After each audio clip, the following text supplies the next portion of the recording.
If you don't know what it is, I'm gonna tell you this week.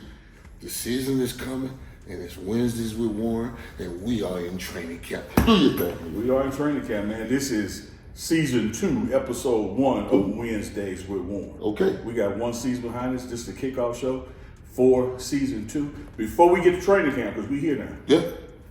I seen some nice activities in July when you was on the road, man. Like we got to get into this fishing. You and Prime in Florida. We got to get into this deep sea diving, and we gonna get to football. All right. You had a nice time. I have to explain to people all the time. I'm the new black. I run slow, jump low, swim, shoot, dive good. Yeah. That's my thing. Okay. I want to go where I have to be put in a little box. And when you put me in a box, I have to be contained in what I'm doing. But I just enjoy. You know, less than 3% of the world's population has been 50 feet under. I can believe that. That's why I go. Yeah. It's a very special. It's like almost going to the moon or somewhere like that. Oh, absolutely. Trust me. You see stuff down there that you would never What's the think you'd deepest you been? 145 feet deep. 145. It's the big Orinsky. It's an aircraft carrier. It's the world's largest underwater artificial reef. 911 feet long, 212 feet to the bottom. They sunk an aircraft carrier. I went to the landing deck and then looked up. It's 90 feet of boat, just metal. I was like, I'll show you the video. It's one of those prime spots you have to go. So I dived the first, the second, the third, and the fourth largest underwater reefs in the world. They're all in Florida. Yeah. So now speaking of Florida, as fate may have it, when you were in Florida, Prime was in Florida, and we had a little fishing competition go. It wasn't really a fishing competition because Prime is not coming out of what he does. Okay. And he didn't tell me he needed his bait caster. I would have made my guy have one. And, I'd have made sure everything was even. He said, then you go with this open face mess. He loves his bait caster. He wants to rip his thumb up on the line as he stops it and whatever. So he didn't catch a peacock, but he caught a cichlid. I take the man to a peacock bass heaven. He catches a largemouth bass. I said, what are you doing? He told me, I'm anointed. I said, you and them bass, man. And I wanted Bassy Prime. Oh, that's it. He loved his bass. He loved it. And there's nothing more for him than a peaceful afternoon where we just quietly just fishing. Mm-hmm. No, he loves it, man. That's it. Yeah, that's what he does. Just to kick back. I love it too. His fishing, bass fishing, is your 115 feet deep, 145 deep. Yep. Yeah. He'll go out there and sit all day, and I'll sit down there. Well, I only got so much air. Yeah. But, I really just, that's my thing. Superman had the Fortress of Solitude. Uh-oh. Prime got a bass bank, and you got 100 feet deep. Like, that's where y'all recharge at. Oh, yeah.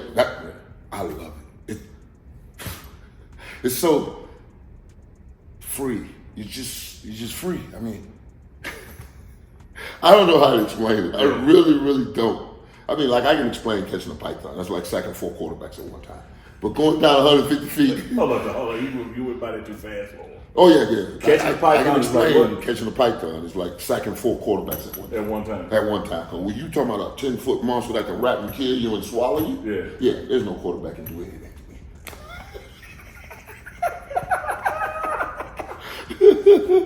Oh my goodness. Now, dog, we as people can see, we back in Boulder. Oh yeah, we on. We're back in Boulder. So we had our report day.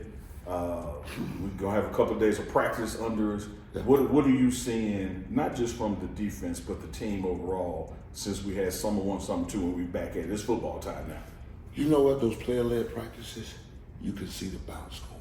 You can see them now implementing the standard in which we passed to them, to their teammates, because now they're gonna hold it. Yeah. And that is the most exciting thing, that what we're putting in them in the spring and in the summer, we can see it. You can see it starting to manifest. It's almost like a plant that you've grown, and now all of a sudden you got the stem, there's a branch, and there's a branch. You know some good stuff gonna come in a little while. Yeah. Because he's growing the right way, he's being watered, you're paying attention to it. It's a beautiful thing when you get with young men. Like DJ was talking to me, man, what I gotta do? I said, keep doing what you're doing, son. I said, let me tell you something. whenever you look at practice, it's never as good as you think, and it's never as bad as you think. He looked away, he went, man, ain't nobody ever told me that. I said, that's why I'm here, to let you understand. Don't ever leave this place thinking, man, I just played the worst game of my life. Yeah. Let me go home, take the emotion out, and then come back prepared to learn, listen, and move forward. Yeah, he called BJ, when I say he, BJ Green, y'all out there, he calls you sensei. Oh. Yeah. In fact, I was literally just with him before we sat down, and he said, man, I was talking to Sensei, and he said, he pulled me to the side Neely, and he really just touched me right here. He touched his heart. He said, I was trying to figure something out, and he came to me, he just said, man, just rush. Just go do what you do. Yeah. When you do what you do and know what you do, it's gonna come out every time, because that's who and what you are. Don't deviate from who and what you are. The rest of the world will come to you and say, son, I love what you're doing. How do I get beside you? How do I help you get better at what you're doing? And that's all I'm trying to do with this young man. Let them know, hey, there's a base. Yeah. And we're gonna put a foundation. You're gonna get to build you a nice mansion on this thing. I promise you. I know something about retired mamas. I know something about that. And what I know, I've earned on my own, and I'm willing to share with you. And they grasping that. Oh, absolutely. That's the thing that I love. Meet me halfway. They way more than halfway. I came across a clip from about, I think, 6 years ago. You were volunteering help in Tampa Bay. And the reporter asked you, said, do you think you'll ever get into coaching? And you gave that big sassy smile and said, no, the hour's too long. No, I was too long, and that is nothing I never even thought of. Yeah. These babies has infected me. Yeah, that's what I was about to lead In to. prime. You came here and visited, and that switch They infected me. When I was in that hot tub, and all of a sudden I looked up, and there was them 5 hogs sitting there like, what do you got for me? Come on, man. You got something to give me. Come on. And I'm looking at them like, are you serious? You know, because I talk to pros like that. And they, I'm going to call you, and you never hear from me. Man, them boys were texting me, la, what about this, here's a play, here's that. I was like, okay. You know what? I think I've been on this couch long enough. And my babies are grown. They got their own jobs and degrees, so it gave me an opportunity to come join a very good friend and see if we can make history. Yeah. One of the things I love, man, that you will talk to these guys about football in one breath and have been there, done that. And then the next thing you tell them about when a shark bit you when you're going lobster. You know that's funny, y'all have never heard of a shark get a brother. They'll never get a brother. Y'all never heard of that, have you? You know what? We ain't out there. I got bit by a shark. Oh, Lord. You got bit by a shark? Tell us the story. Huh? I was lobstering and sticking your hand in. You say that like we know what that is. Lobstering, you dive down and go get a lobster underneath the rocks. So I'm digging underneath the rock because you can see they little antenna standing up. When you get there, they drop down. So I reached underneath and I felt something soft. I'm like, what is that? And he turned sideways and I can see his fins. So he's about a good 3-4 foot over. But I wanted the lobster, so I snatched him out from underneath the rock. Then he got ready to take off. I grabbed him by the tail. And he was at full extension. I'm like, oh, that's so pretty. I'm like, ain't nobody see that. I got a GoPro. So I looked up. The dude's dropping back down. Like, I'm like, yeah. I look back. He coming to bite me, man. So I got a permanent mark on me. So yeah, don't mess with the shark. That's stupid. Listen, I'm a dad first. Yeah. And I got 50 years on this earth of experience that I want to share with them. Because the one thing I want to tell all these young men, you can't make all the mistakes. Learn from the dummies that came before you. Yeah. That road has been traveled. Try that one.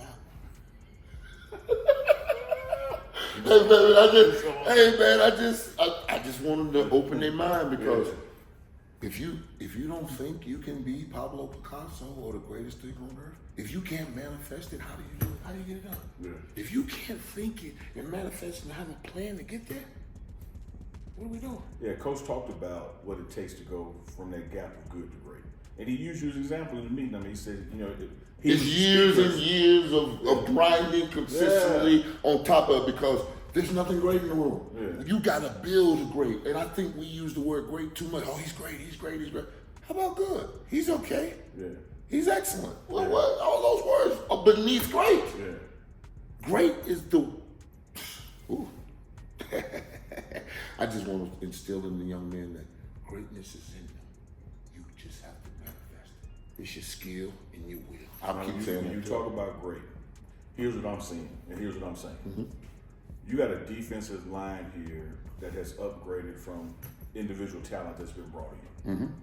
When I look at the people who are molding those players, you and D. Lou both drafted in the first round.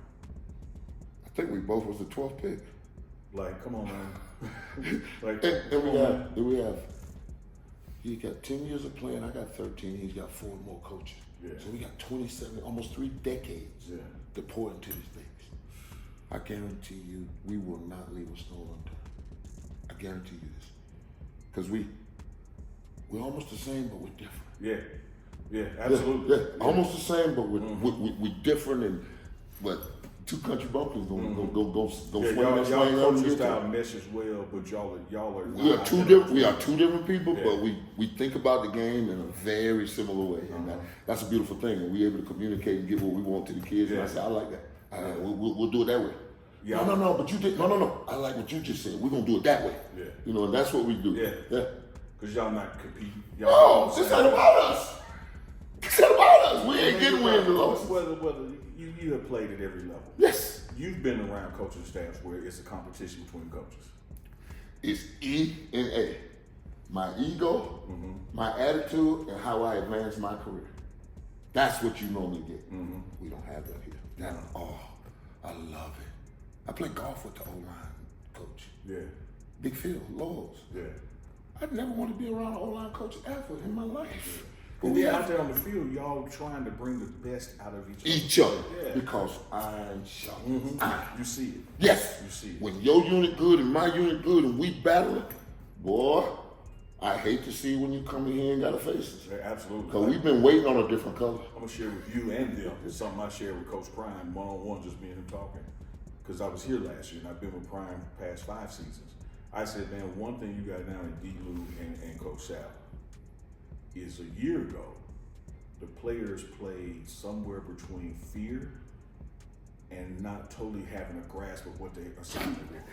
And when you mix those two, you got chaos. You have nothing that resembles a defensive front that will come lead your group, take that field, snatch that line of scrimmage, and quarterback, you're next. Yeah, because now it's like not only do they know what to do, there's so much love in the room and talk from a position of love that they want to do it. They run through a wall from y'all, man. That's what I want. Yeah. Because what you put into your players, they will reflect. And that's what I want. I want you to reflect some meanness, some nasty, togetherness, accountability. And that's all you need on the front. Because I told them our front 4 can eliminate a lot that offense can do to us. Our boys behind us will make us ready. Yeah. Take off. Yeah. Take off and We destroy this shouldn't be thing. in no position. Last year, Shiloh led the team in tackles. No. We can't have no safety. No, because the ball was getting to him. Yeah. No. We're It going to was stop going that. past the line. And the linebackers. Come on, man. Yeah. We understand what the challenge is, and we're up for the challenge. And more than that, the young men are. Yeah. Speaking of for the challenge, we're gonna close it out here. Because I love the way you handled it. Because you asked for it. At practice this week, you was bringing the best out of BJ Green. And next thing you know, you look it up and you was like, you son of a Hey, wait till he show you this thing. Let's go. All three. Ready. Hit. There you go. Oh! God damn, coach. Oh, shit. Come on. Hey, man, LOC, man. LOC.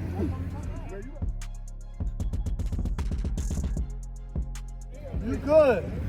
You good. Ready. Son of a bitch. Don't miss. All right, here we go. Ready. Hit.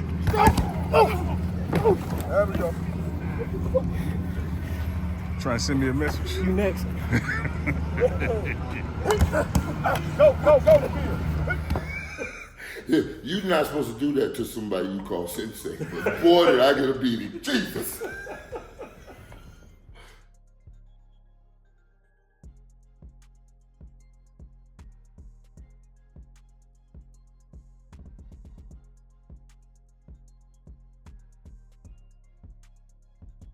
Hey.